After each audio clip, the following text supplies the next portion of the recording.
Welcome to the Show Me Podcast with your host, Geoff Livingston. Every episode, a guest joins Geoff and discusses how images tell stories and what makes them work or not.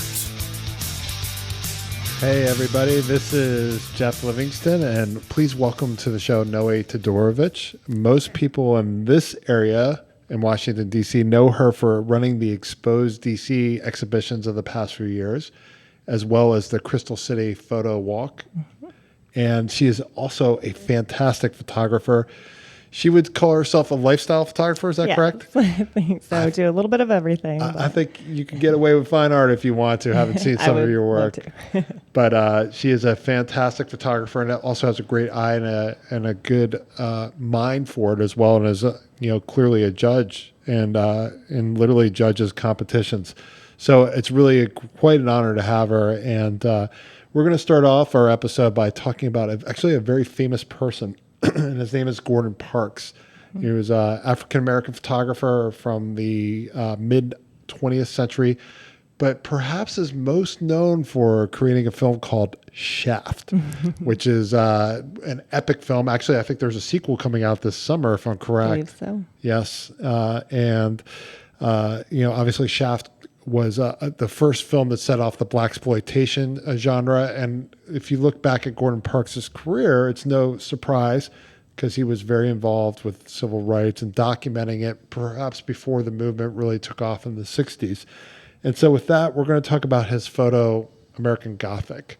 And if we could pull that up. And by the way, say hi to our sound engineer, Panama. Hello. What's up? And Panama may or may not interject if the muse compels her to. I hope it does. We welcome that. And but if we could see the American Gothic photo, and then with that, I'm gonna let you loose on it. Sure. So Gordon Parks is somebody that I don't recall learning about in college. I didn't major in photography, but thought I was going to for a little while. So I think I just did mostly kind of hands-on learning classes and didn't learn as much about the history of it. And I was in Chicago, went to the Art Institute of Chicago and saw an exhibit a few years ago, Invisible Man, that was pairing some of Gordon Parks' photos with written word by, I forgot the name of the author, but he wrote Invisible Man. And so they had little snippets from that paired with the work, and I just found it very, very captivating, and it stuck with me after. And then the National Gallery of Art had a Gordon Parks exhibit, which was pretty interesting because it showed a lot of his early work, which was actually a lot of fashion photography. But when I was trying to think about iconic images, American Gothic came to mind because of course, the painting. Yeah, the Grant Wood painting, right? Yeah, and then we're looking at it right now, so if you see us looking away, that's yeah. The photo definitely. I find it captivating, and there's just very engaging. I feel like the subject is staring straight at you and not like daring you to like look away. Almost is the impression I get. It's just a very kind of in your face image, and Yeah, and I think the photos of a woman who is a janitor at an American government building in 1943. And obviously, I mean, the pose is similar to the farmers in the original American Gothic painting, but there's like a starkness to her. There's almost an androgynous quality to her as well. And it kind of shows like how we're... I love that there's an American flag oh crap. It's Saturday, man. Cut me a break.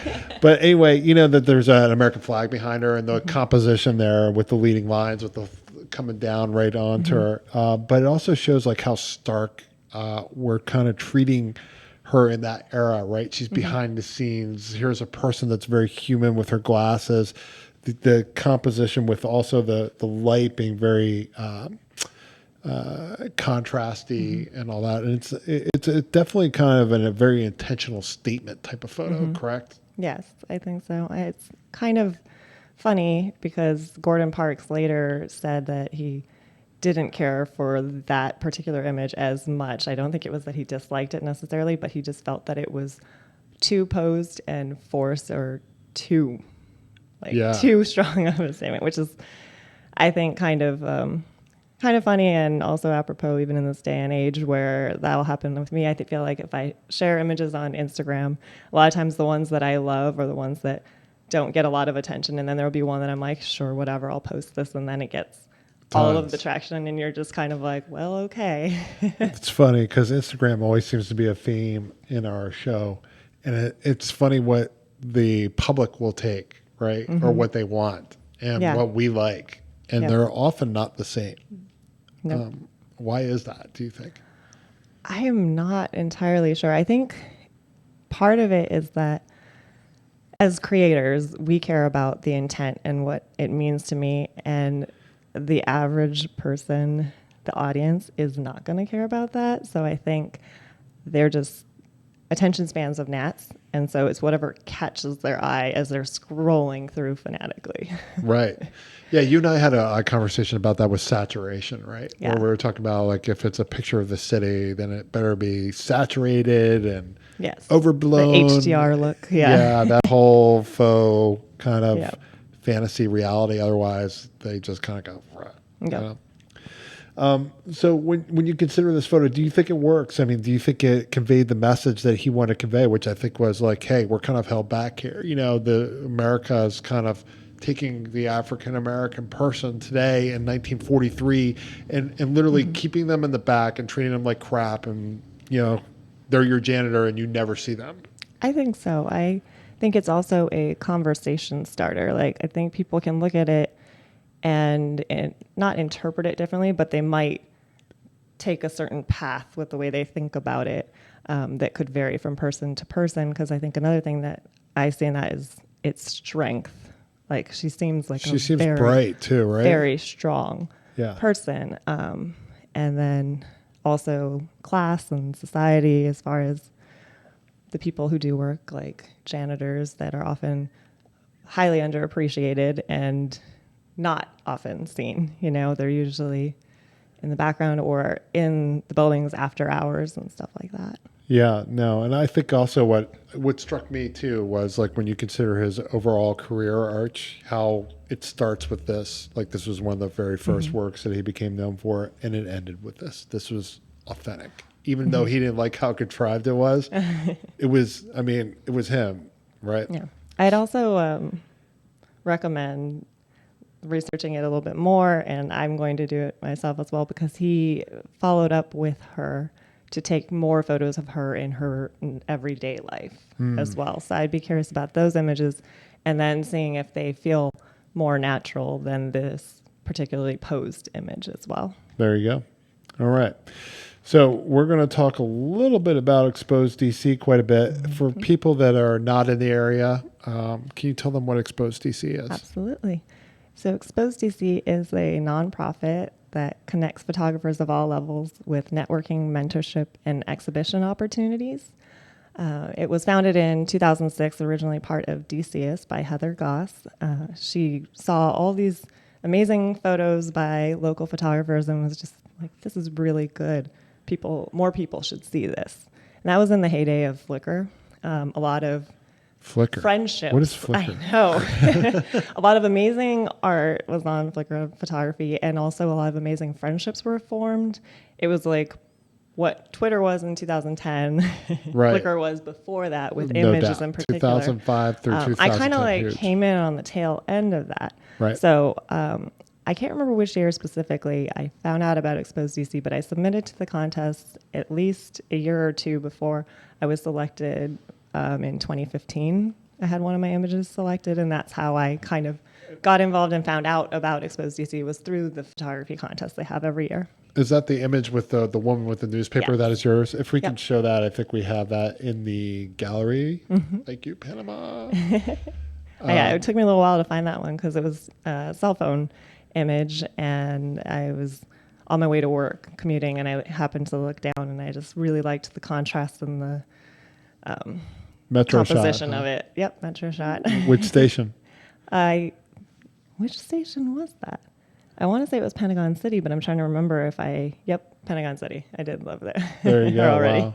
So you were on one of the decks above and you were looking down? Yep. Yeah, it's amazing. And so that's right by one of the escalators because they have like the 3 escalators going down. And the light right there because it's a lot darker in spots. So it's almost like there's hot spots. Yeah, and she's just perfectly on the edge of the light there, right?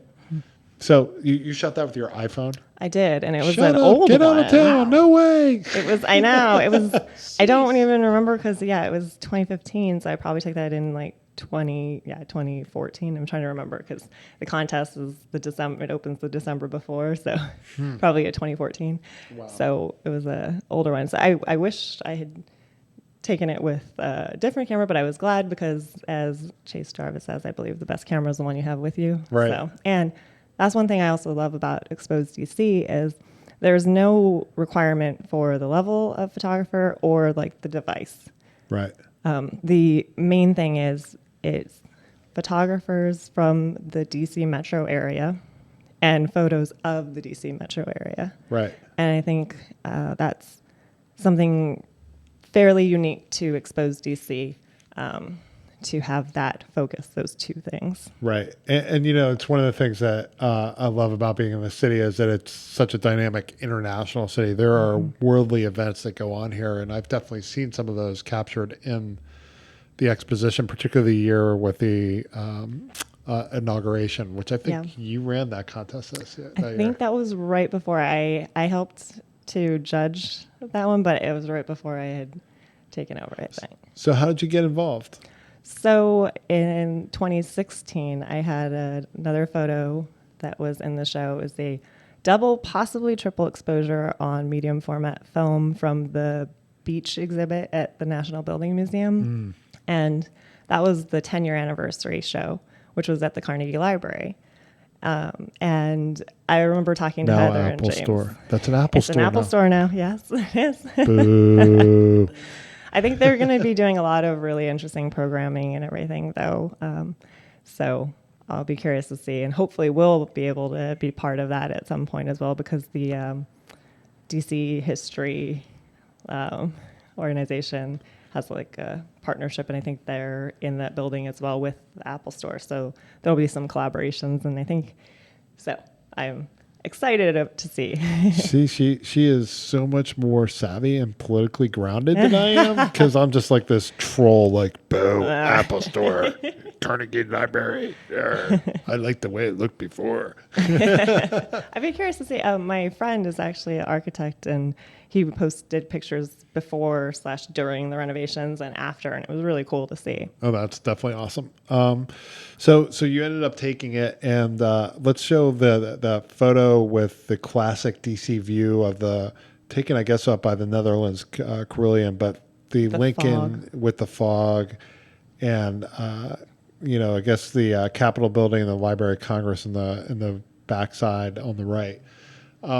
So I chose, because you sent a lot of great photos, but I chose this one because I knew that we would end up at some point talking about DC photos and saturation and Instagram. Yeah. And this strikes me as one of those photos that would obviously go bananas on Instagram, but at the same time is actually really artistic and well done. And clearly there was some great processing that went into that, because having taken enough fog shots, it can be really challenging to handle once you get it into the computer. What went into your mind when you chose this? Because I know you don't choose that many landscapes. Right. I think sometimes with the landscape thing, it can be tough because of taking saturation in a different way, like oversaturation of a market. Right. We see a lot of photos Cherry that blossoms. have the Washington Monument in it. Not as much anymore, because I think people have started to feel that it's overdone, or they're not sure it'll be selected. So I think people started to kind of correct for that and possibly overcorrect in some regards. It's also somewhat random, the things that we'll get a lot of in any given year. Right. That was a particularly foggy year, but we had so many pictures that had fog. And that was also the year of Kusama. And there were less than 5 photos from Kusama. And that was probably the most shocking thing to me that year. I was like 100% ready to see. Kusama was at the Hirshhorn? Yeah. Was that right? It was at the Hirshhorn that year. Yeah. And I was completely prepared to see at least 100 photos from that, like at least. And then there was just a handful. So I think, you want to take that into consideration when you're submitting to a contest, that you want your work to stand alone, but also if it's a good image of something, to maybe not shy away from it just because it potentially could be oversaturated. And that if you are doing something that we're seeing a lot of, like the Washington Monument, there should be something a little bit different about it. It should stand out. And I feel like this is an image that stood out. Yeah. The colors, the fog, it gives it a different look that, like, I've personally never seen it like that. And I've lived in the DC area for 15 years now.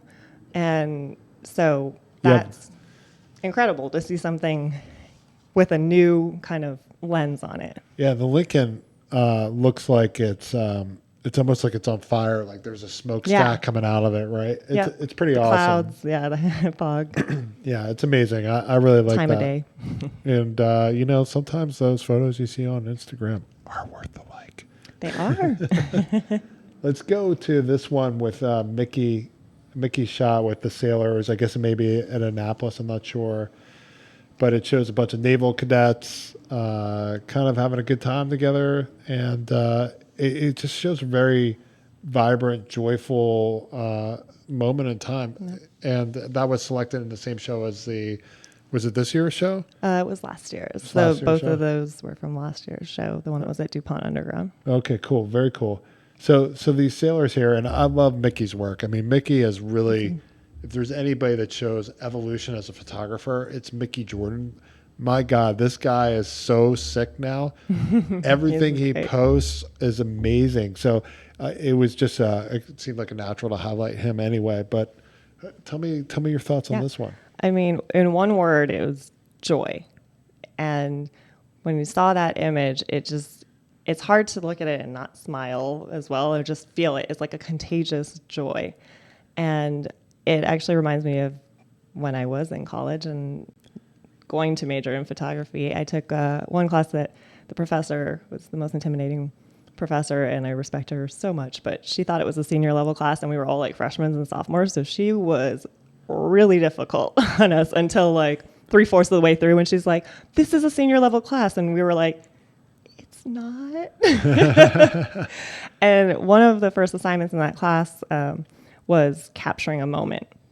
And I remember being in college struggling to find something authentic to capture like a moment. Like there's so many moments and it sounds like such a vague thing. But to me, I think what Mickey did there was he truly captured an incredible moment, and it's also well composed, and there's more for you to keep on looking at in the image than just that one kind of central focus of the one kid, because it all builds. Yeah, and one of the reasons why I liked it too and wanted to show it was I felt like it was a very DC photo. Like we have a big college town here, and we also have a big military presence here. Mm-hmm. And the other thing is like when I think about DC photography, too frequently we're caught on the Hill and the Capitol and the things that happen at the White House, or the people or the personalities there. And it's really important. It's really national. It's so well covered.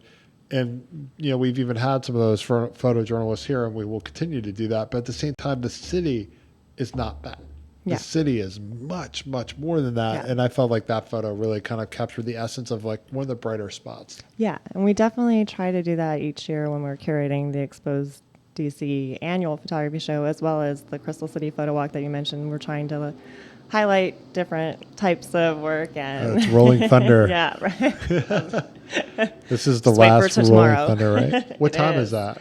Oh, I think it starts at noon, but it opens at 9 near the Pentagon. Thunder Alley. Oh, yeah. I live right near the Pentagon, and I just try to avoid everything and everyone. That's a good idea. It's a good idea.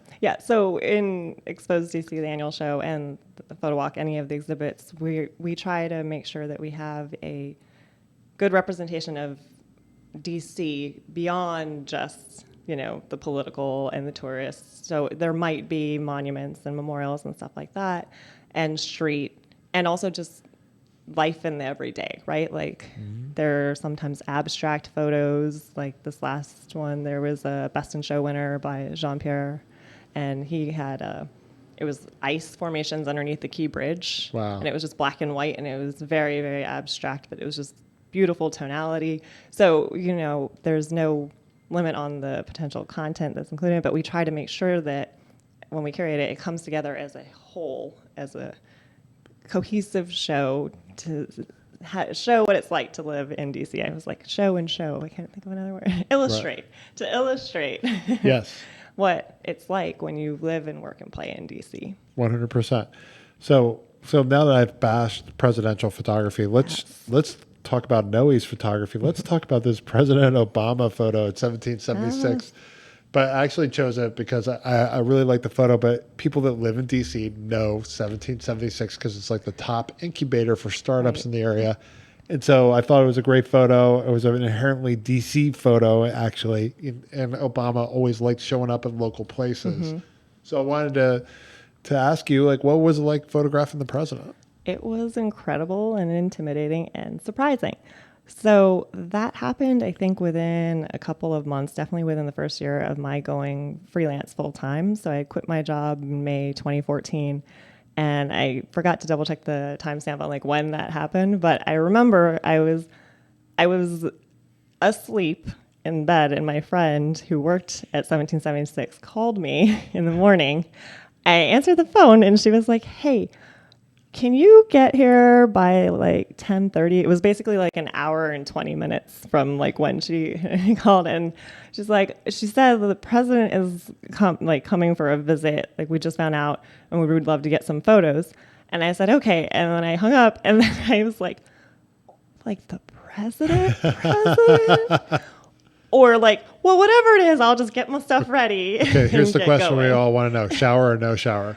I don't remember, to be completely honest. I probably like a really, really quick shower and like threw on clothes. Yeah. Like I scraped the razor. And this is why you should always have your batteries charged and also probably like packed, but like I still had to like throw everything. No, I would have been devastated. Right? And, like, I forgot my SD I would still card. have nightmares about it to this day if that had happened. Oh. So yeah, I showed up and I needed to get there a little bit early, and so the Secret Service inspects your bag like from there, and I have so many pockets in my camera purse. It's like were they I have aggravated? A couple of different ones. No, they were really great, but I just was like really sorry. There's like 18 zip up pockets here. And then they introduced me to like, I don't remember they introduced me so much as they folded me in with the press pool, and then they basically were like, you need to just kind of follow their lead. It was basically just baptism by fire. Like, that's awesome. Here you go. Don't mess it up. And I remember there was one point though, they had it cordoned off. So when he walked around and he like was talking to a couple people, and so I have some photos that are from further back. I had the 78-200 on, and I went all the way in, but it was still, a fairly wide shot. So it's press pool, so there's photographers everywhere. So you're trying not to get in anyone's way, but also you're trying to get them out of your way. And so I think I stood up and just like walked forward one pace, and then the contact, that's right, she works at the White House, Thunder. Came over and just was like, so you need to go back because the Secret Service is like they're gonna kick Tackle you out. you. Yeah, pretty much like they're looking at you right now, and they should not be doing that. And I was like, okay. So I just kind of snuck back into the background. And then he came over and gave the remarks earlier, and so that was great because I think all the photographers were on the side, and so we all got a pretty good vantage point to be able to take some photos of him giving remarks to the people who were there, and you could also see how excited people were in some of the other photographs. Yep. And one of the things I really liked about this particular photograph, too, let me just pull it back up because I put it away, just as somebody that does enough of these events, I mean, I loved how you captured him. It was well framed. He's on the right third, but also you got the brand. And yeah. It's just like home run shot for the client. Really well done. Thank you. Yeah, man. Nice. Yep, I did that, and then I would pivot so I could get the crowd, so you could get them reacting. And then I got in tight to get one, because like, when are you going to get a chance to photograph President Obama? Unless you're a press photographer. I did do one Twitter town hall, but I'll tell you, this is my Obama story. Okay, I'm sitting. All ears. I couldn't get the front section, and I'm on the left side in the front row, and I'm just banging away. And I had a Nikon D90. I was like a prosumer at that point, and I'm just banging away, and he sees me just, shooting, because I'm an idiot and I don't know what I'm shooting at that point. I'm just getting as many clicks as I can, and then I'll figure out what's good later. And he's smiling at me, and as soon as he's done, he gets right off the stage. He goes right up to me and he sticks his hand out. Oh my gosh. And I completely choked. I'm like, and he just looks at me like this and walks off. Did you get a photo of him looking at you like that? Just kidding. There is a photo that's horrifically grainy, and I do have it, with me blurred, big. I was heavy then as well, but bald. I didn't have the beard, with an ugly orange tie on, and just like going. Yeah. So that was my my choke, my big public choke.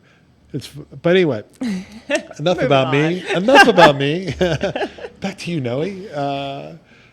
One of the things that I liked about the shots that we were going to discuss today was the work that you've done. I think it's film, right? Because I did see Ilford, so I'm like, that's film. Yeah. When you talked about like personal work, I included, some from samples of the professional stuff, but for personal work, a lot of that is film for me. It's easier for me to differentiate. That's where I fell in love with photography, like many people in the darkroom, black and white photography in high school. Yeah. Yeah. So I think I actually developed that. Yeah, we're talking about the shot with the blinds at home. And the two gentlemen with the baseball caps kind of looking at each other. You don't know whether they're having a conversation. They're kind of like talking smack at each other. Okay, yep. Now I remember. It took me a second. I was like, how did I do that again? So that is near Labyrinth game store and puzzles in Eastern Market. And there's I think that might be by the bookstore or something else right around that block. They pull down the not shutters, but like the metal, blinds, like the driveway cover. I don't even know what it's called right now, but you pull it down, and that's what like all the lines are, because it has a really strong light above it, so it creates shadows because of the texture of that sheet. And so what I did was I had Patrick, my boyfriend, stand on one side facing to do a profile. And then I took it and didn't advance the film and had him stand on the other side, so he would essentially be facing himself. Oh, really? And then I took another one. And fantastic. That's how I got that shot. And I was really pleased with the way it came out. And also, I think what's really interesting about it to me is the way that the lines, like, it almost looks like a loom, like they were woven in front of one of him and behind the other. Right. Which was just obviously exactly how I planned it. No. It was a happy accident. It's awesome. Which is what I love about film photography, as well as double exposure specifically, because I often have a rough idea or theory of what it might look like, but it's mostly experimentation and just to see what happens. There you go. That's pretty cool. And he's wearing a Nationals hat? Most likely, possibly. Yeah. See, because I like baseball. He has a couple. He has a lot of different hats. Yeah, it looks like a Nationals hat. I'm like, this is what it must be like to be a Nationals fan today, arguing about Davey Martinez. Fire up. Yes. Fire up. Right.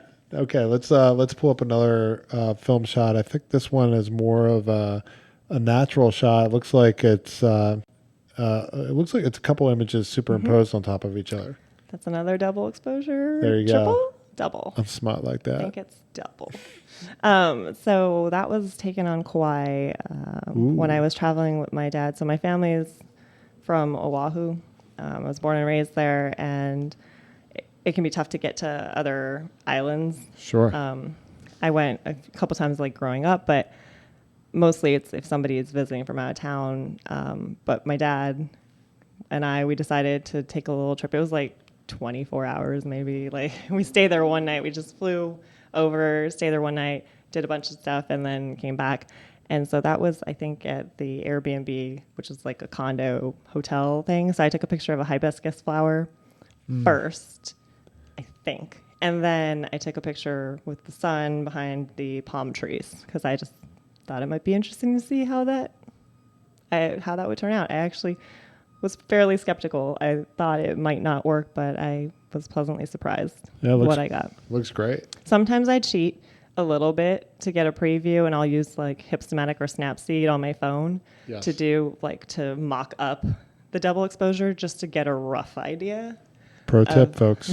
What it might do. Or like for lining stuff up, like with architecture, I will often do either completely upside down, so it's like a mirror, or I'll do angles. So sometimes I test the angles, like is it better if I angle this way and then that way, or straight one angle? Right. No, it makes a lot of sense. And then I think we're starting to run late, so let me, because we're having such a good conversation. Never. And Panama's like rolling her eyes like, we're good. Come on. All right. Pretty sure people use one word to describe me. It's succinct. Yeah. I love this shot of New Orleans because I go down there a lot. I've gotten a couple cool parade shots myself, and I really love this because of the retro look. Can you tell me a little bit what's going on there? I would love to. That was a remarkable experience. So those are our friends Richard and Coco. Coco and the Fox was their like hashtag, as well as just like there's a story behind it. I don't remember it, and I won't go long trying to, but they got married in New Orleans, and they asked both Patrick and myself to photograph it because Richard and Patrick were roommates for a while, I think, and Richard is actually how Patrick got into photography. Oh, cool. And he has a great appreciation for film photography. So they specifically mentioned wanting to get some film photography done of their wedding. And so since it was a small wedding, I think about 45 people or so, it was a destination wedding. They're not from there. So Patrick did digital. I did digital and film, but tried to really focus on film because he had digital covered. So sure. I really tried to. I had like 3 cameras as a result, though, because I had my Canon, and then for digital, and then I had my Pentax K1000 for 35 millimeter, and my Seagull TLR for medium format. Wow. Because medium format is my favorite by far, but it's a lot tougher to do on the fly. This is medium 4x5, yeah. And that one, I must have been quite a sight to see trying to get these shots. Also while trying not to cry because it was such an emotional moment for me because I love him so much. And it was just the joy yet again. And it was just beautiful. And he saw me. He was like, were you good? I'm like, don't talk about it. It's fine. I got the shots. Don't worry.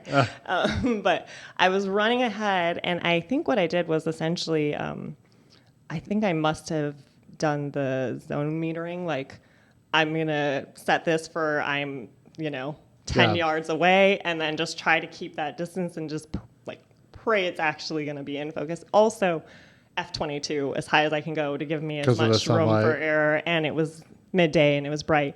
Yeah. And so I just ran ahead. But the real tricky part of it was moving backward. Right. While looking at the TLR, which everything is the reverse. Wow. So I'm chances are I may have wanted to have them slightly more centered, but just been getting confused about how to do that. It looks great. But maybe that was exactly how I intended. I'm not sure. I love it. Well, if you ever want to do great street photography, folks, make your way down to NOLA. It is awesome. And remarkable. Make sure you hit the Garden District. It's not all about that whole French Quarter thing. Yes. How can people find you?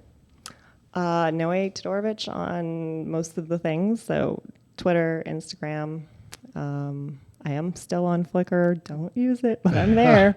And Facebook, Noe Todorovich Photo, I think. And you're also exposeddc.com for now.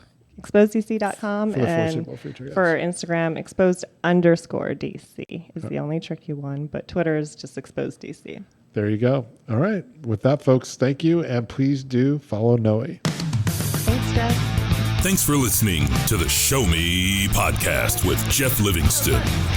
More shows, sponsorship, and donation information are available at showmepodcast.com.